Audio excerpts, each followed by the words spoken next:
¿Existe el infierno como un lugar físico real o es algo metafórico? El ser humano piensa que si ignoramos el problema por un tiempo, entonces el problema desaparecerá. Y lo mismo sucede con el infierno. Mientras ignoremos el tema, entonces el infierno no existe.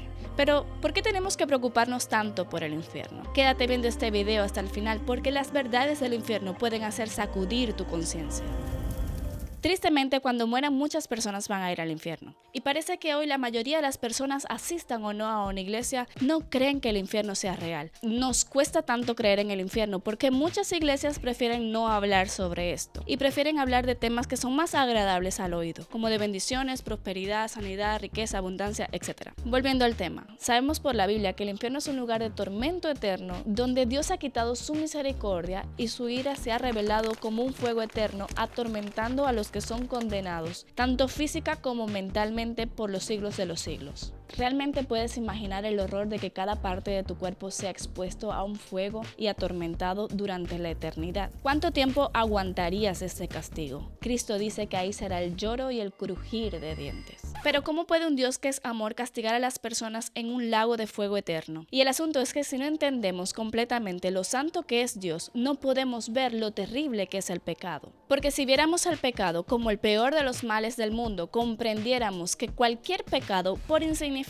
que parezca, es una ofensa contra un Dios glorioso y puro. En otras palabras, cada vez que pecamos nos atrevemos a ponernos a nosotros mismos en el lugar del único Dios real e infinito. Thomas Shepard lo explica de la siguiente manera: mediante el pecado, el hombre coloca su voluntad por encima de la del Señor y con esto arroja a Dios como basura debajo de sus pies. Porque el problema del pecado es que rechaza al Creador como Dios y coloca a la creación en el lugar de Dios, es decir, a nosotros nos coloca en el lugar de Dios. Y esto es una gran ofensa para Dios que es santo. Y Hebreos 12:29 dice que nuestro Dios es fuego consumidor. Y en el capítulo 10 nos advierte: mía es la venganza, yo pagaré. Y otra vez nos vuelve a decir: el Señor juzgará a su pueblo. Horrenda cosa es caer en las manos del Dios vivo. Porque sí, es realmente horrendo caer en las manos del Dios viviente, ya que la Biblia nos enseña que aquellos que están en el infierno sentirán la ira de Dios, toda la fuerza de la furia de Dios, porque al final cuando mueran las personas que no son salvas no serán extintas o aniquiladas,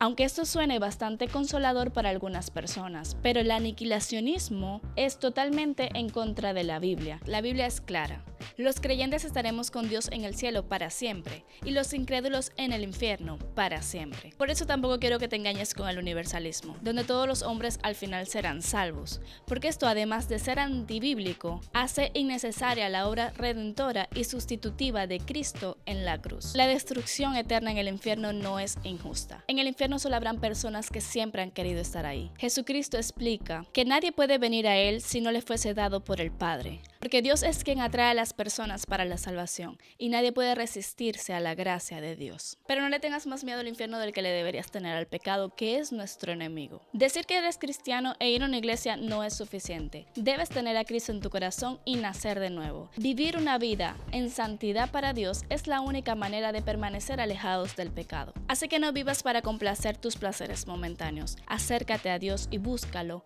mientras puedes, porque las oportunidades que tenemos para arrepentirnos acabarán el día que muramos. Por eso es tan importante hablar del infierno, porque conocer sus terrores debería en nosotros generar un amor más profundo por Cristo, que entregó su vida y sufrió el peso de la ira de Dios en la cruz. El infierno debería generar en nosotros un profundo temor por la santidad de Dios y la necesidad de hablarles a otros sobre el único nombre en el cual podemos ser salvos: Jesucristo. Si te gustó este video, yo te voy a pedir que le des like y que te suscribas a mi canal. También que lo compartas. Dios te bendiga y nos vemos en otro video.